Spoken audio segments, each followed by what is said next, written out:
So Alexandria Ocasio-Cortez built her entire brand off of being Sandy from the Bronx. But y'all, come to find out, y'all, this chick ain't even from the Bronx. She is from Westchester. Girl, that ain't even the Bronx. Everybody from the Bronx knows that that's not the Bronx. And you will get clowned just for trying to make people think that Westchester is the Bronx. Westchester is like Trader Joe's, Whole Foods, and in Ivy League pipeline territory. Not bodegas and not pee in the stairwell. There's no playing in the fire hydrant with an aluminum can or using a busted milk crate for a basketball hoop. First of all, y'all need to ask me, how do I know these things?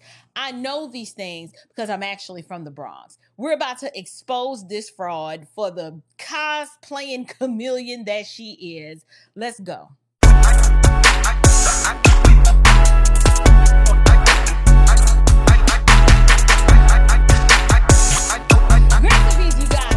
Unshakable with April Chapman, where we discuss all things social, cultural, political, and theological from a biblical perspective. I am your host, April Chapman, and yes, I am actually from the Bronx, not the gentrified, glossy zip code. I'm talking about the real Bronx. I'm talking about Hunts Point, Story Avenue, Bruckner Boulevard, the Throgs Neck Bridge Bronx, right? Like 3rd Avenue, 161st Street, East Tremont Bronx. Not the kind that AOC only pretends to represent. I am actually from the Bronx, and I want you guys to take a look at this clip. Yo, what's up, guys? Welcome to the Bronx. This is where AOC says she's from.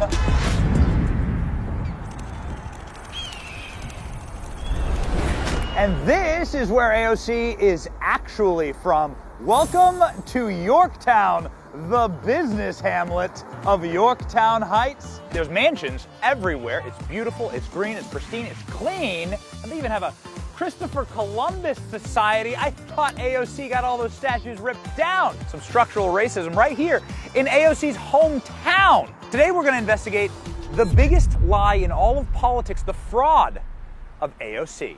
Let's go.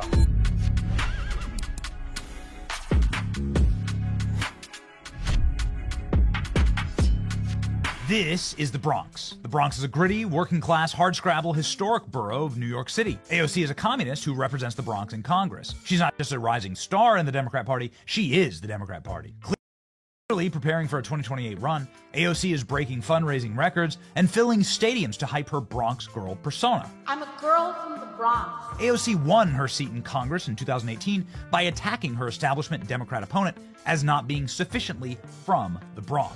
That a Democrat who takes corporate money, doesn't live here, doesn't send his kids to our schools, doesn't drink our water, cannot possibly represent us. AOC reflexively repeats that she's from the Bronx and a Bronx girl. I speak like a girl from the block. And again. I grew up first generation in the Bronx. And again. Girls from the Bronx are welcome everywhere. So often that it's almost a pathology. In fact, AOC just pulled the Bronx girl card again this week, responding to President Trump, saying she would eat a Queens boy like Donald Trump for breakfast. I don't think he knows how to deal with a girl from the Bronx. Something's very wrong here. What functional adult repeats where they're from this often? Someone who's lying. And here's the dirty little secret. AOC is not actually from the Bronx. Since AOC was an infant, her family has lived in a beautiful little hamlet called Yorktown Heights. This little town is the opposite of AOC's gritty, downtrodden, working-class persona. It's clean and beautiful and safe. The neighborhood that AOC grew up in is well off, leafy and manicured. AOC went to elementary, middle, and high school here. She graduated from Yorktown High, where she went by the name Sandy Cortez. And then she graduated Boston University with an economics degree. Since AOC is about to run for president, we thought it would be important to investigate the town that gave America its most famous communist. This is not the Bronx. As you can see here, this is the leafy, beautiful Parkway suburbs. Is that a golf course? Oh, it's gorgeous. What a pleasant and wonderful drive. I feel like I'm on my way to Pleasantville. Very much looking forward to finding out where AOC's from. After a 90-minute drive from New York City, we finally got to Yorktown Heights. Check out this beautiful entry to the city. Trees lining the road, some mansions, beautifully manicured lawns, American flags. This looks like an awesome place to be from. You get out of the car and you find something like this. Welcome to the capitalist horrors of AOC's Yorktown Heights Patriot State Park. You can see here a Veterans Memorial Circle that's been beautifully tended and groomed with a lot of American flags and a lot of honor for our great nation. Really, just a terrifying place to grow up here. I hear that there are miles of luscious trails going through the forest here. Boy, you can understand why you'd become a communist growing up in a hood like this. Did y'all see that? Y'all, let's just go ahead and lay this out, okay? AOC didn't grow up in the Bronx. She grew up in Yorktown Heights, which is this suburb of Westchester County where the median income is over 6 figures. Now, to be clear, that's not a crime. In fact, that's actually an accomplishment. But lying about your origin story just to score some sort of political clout with the struggling Black and brown communities, y'all, that's just trifling. But, you know, we've seen this movie before. Enter Kamala Harris.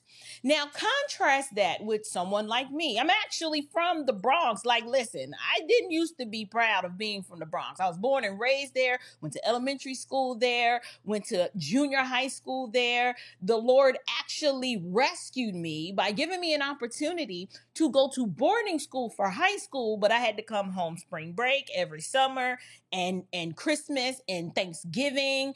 And when I graduated high school, I ended up moving to Georgia, where I currently live. But I grew up in buildings where the elevators were either broken or they doubled as bathrooms, if you know what I mean. I saw rats the size of cats. I saw crackheads selling food stamps and Social Security cards and dreams, like all in the same day. I even learned how to mind my business and keep it pushing.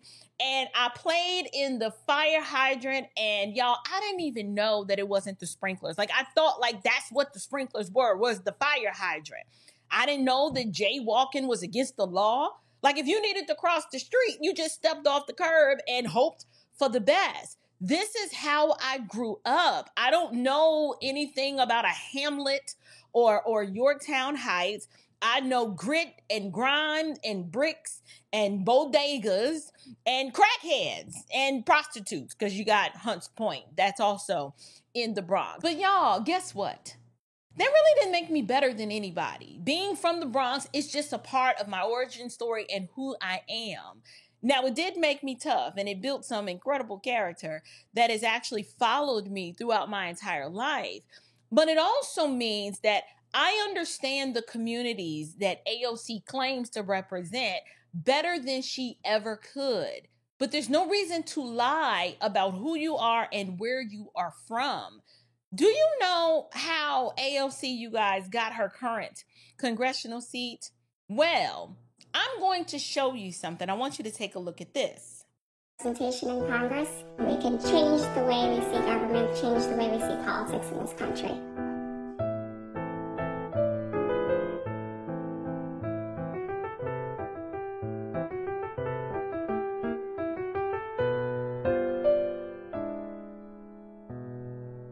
We're looking at Democrats and Republicans to run in the midterms in 2018, non-career politicians, so nurses, teachers, engineers, workers. We don't care about party. We just want to get stuff done. If we elect working people can have representation in Congress. We can change the way we see government, change the way we see politics in this country.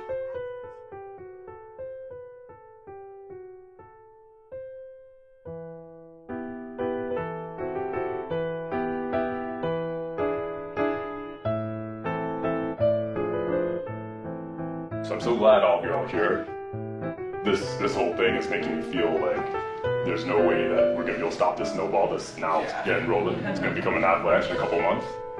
We want to actually create that grassroots funded machine that can be a real opposition to the current institutional powers and that can really give power back to the people and really keep that power, right? I felt like there was such a wide divide in this nation in terms of how we understand each other, how we speak to one another. And in December, I get a call from ISRA saying you've been nominated to brand new Congress. And I was like, what? You know, I'm from New York, and New York isn't Democrat versus Republican. New York is establishment versus whatever poor stray cat thinks you can stand up against them. And then if you do stand up against them, they take you and they consume you. I never really saw myself going into politics. But now that I sit here in this room with you all, I just feel like we can only accomplish great things together. I feel like I have to because of you guys now. So you saw that. Y'all, this chick basically auditioned because her brother nominated her in a political casting call. I mean, that's what you might as well call it. And did y'all see old Dusty Cori Bush over there? Thank goodness she lost her seat, but that's where she got her start as well. The Democrats have all of these communistic bad actors because they keep having these political casting calls to recruit communistic bad actors. Like literally, these people are horrible. I'm going to start calling ICE on these people, not because they are illegal immigrants, but in this case, ICE stands for ignorant, crazy, and evil. Y'all, I wish I had come up with that one on my own, but I actually borrowed it from the big homie Vince Everett Ellison, and it describes these people to a T. Like AOC, dumb as hell.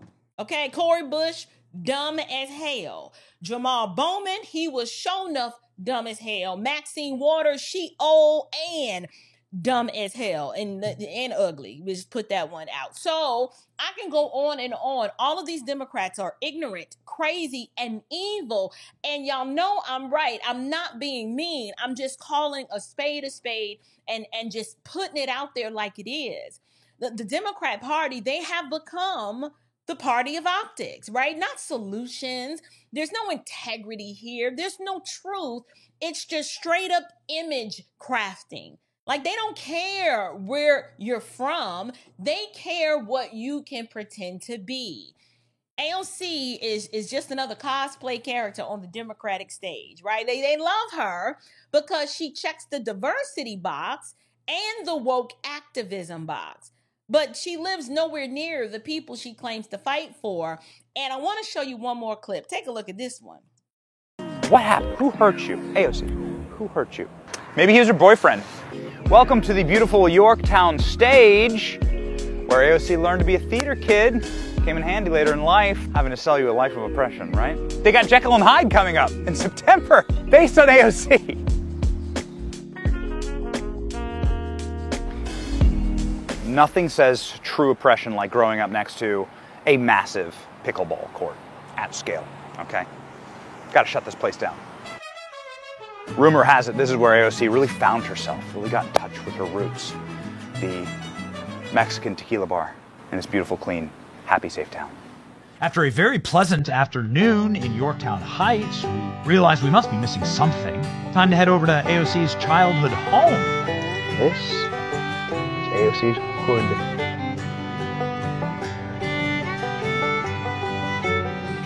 Might get a untrimmed hedge here and there.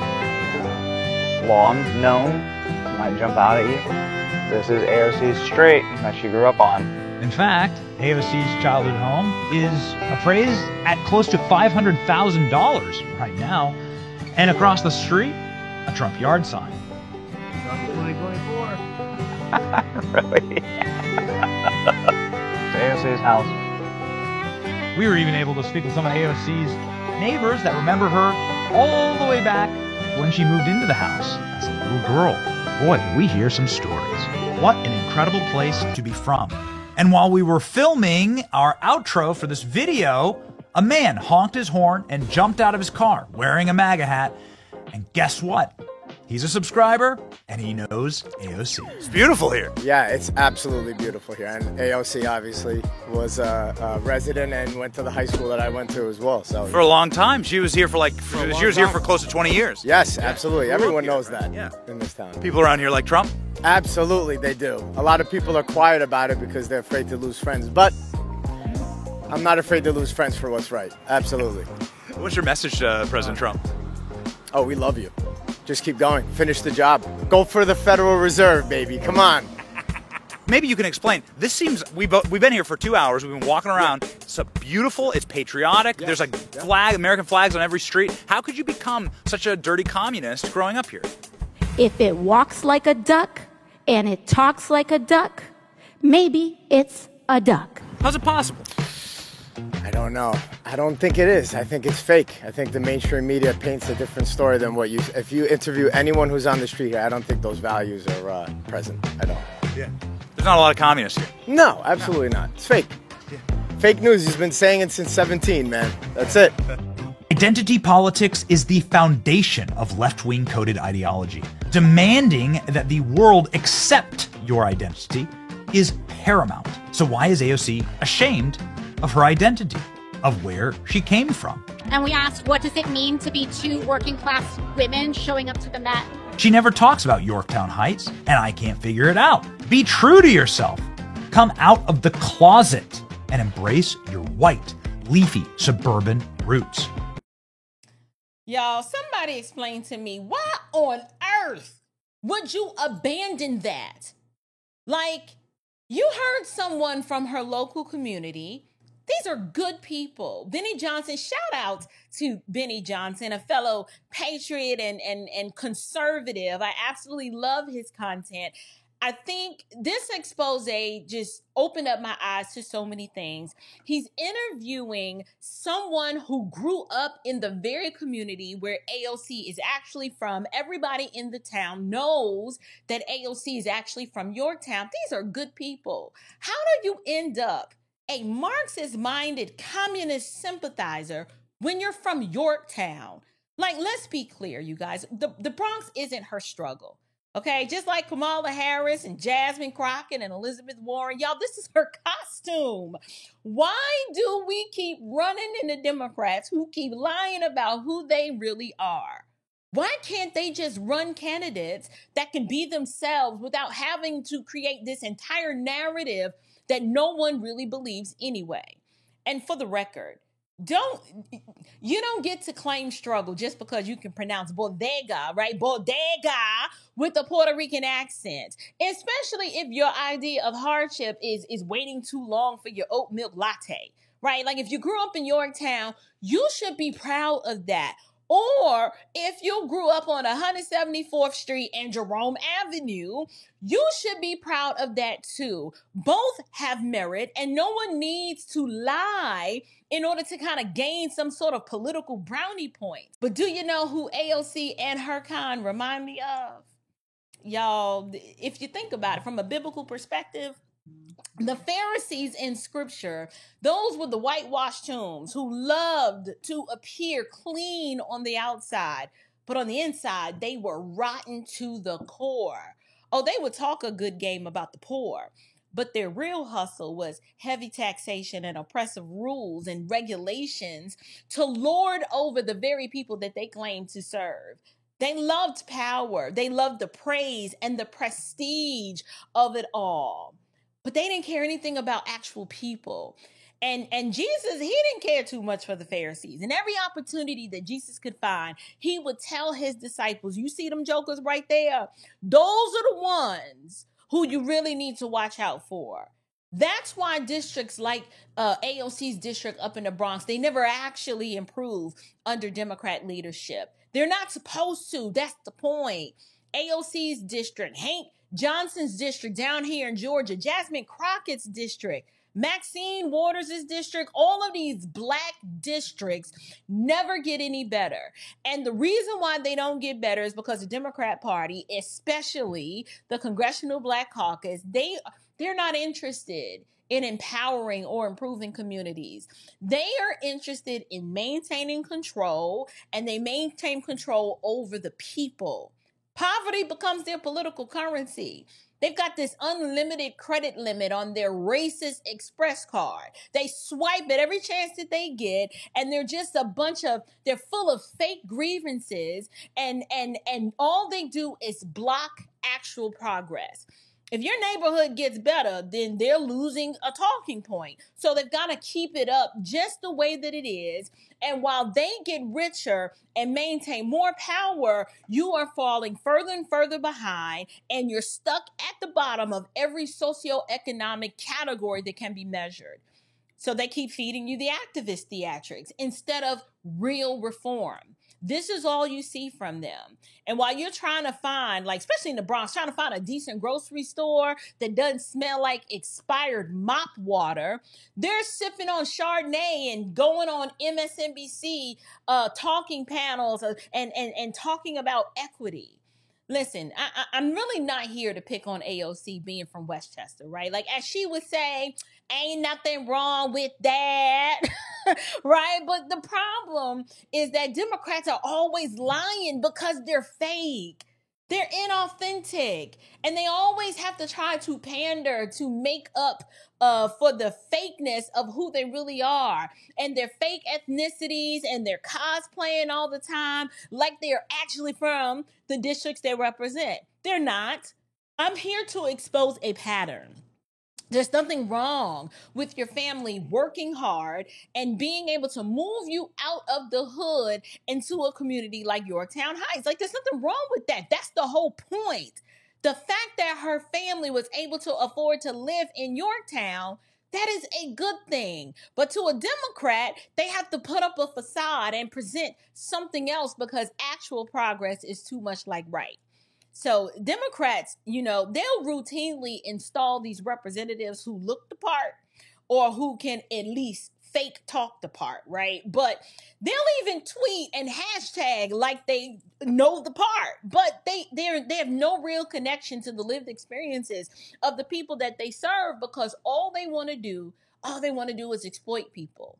And so because there's this disconnect, and because that disconnect actually matters, this is the reason why the policies that these people support are just rooted in pretense, which ultimately leads to more broken communities.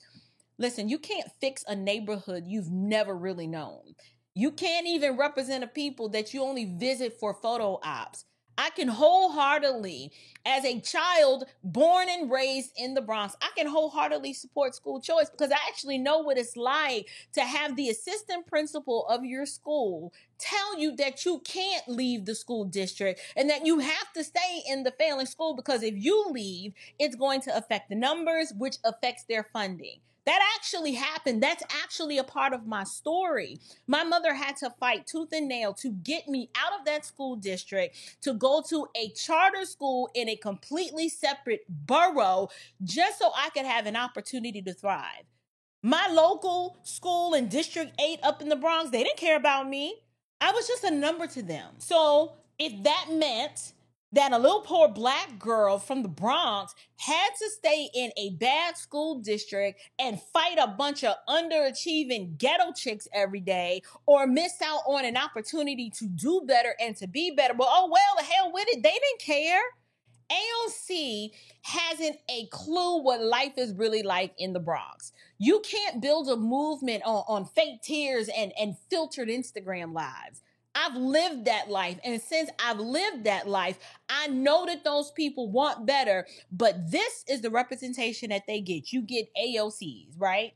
So if you want to actually help the Bronx or any community like it, you need leaders who've lived it, who love it, and who've labored for it. And it doesn't mean that you have to stay there, but you at least need to be remotely connected to it in such a way that you're like, I want better for these people because I used to be these people. We don't need performative pawns who audition for the political elite and who sound good enough to pass. We don't need another fake Rosie Perez or wannabe Jennifer Lopez in politics. So the next time that you hear AOC talking about the Bronx, I need you to remember, y'all, she's just selling a brand. She's not telling her origin story or a glimpse of her biography at all. And the Democrat Party, they're not the party of the people. They're the party of elite actors who hold auditions for lazy opportunists and communists playing on the poor for votes. But don't worry. This Bronx girl sees right through all of the chicanery, okay? And I'm going to keep calling it out one episode at a time. So I'm curious to know, what do you guys think? After I've shown you the expose that Benny Johnson did, I showed you guys a clip. I found that documentary on Netflix. A friend of mine sent it to me, and the whole thing is woke as all get out, but it actually shows you how AOC came to be AOC. And so all the time that she's always whining and crying and talking about being from the Bronx, she's not actually from the Bronx. So I'm curious to know, what do you guys think? Do you think that, it's perfectly okay to craft and curate a narrative around a candidate as long as they're doing the right thing? Or do you believe that, listen, nobody really cares where you're from. What we care about are the results. If you're from the Bronx, then be from the Bronx. If you're from Yorktown, then be from Yorktown. But the policies that you need to push, they need some sort of proven results to show that they actually are going to benefit the people that you claim you've been called to serve. But I'm curious to know what you think. Please leave me a comment down in the box below. Until next time, you guys, stay bold, stand firm, and above all else, stay unshakable. Grace and peace.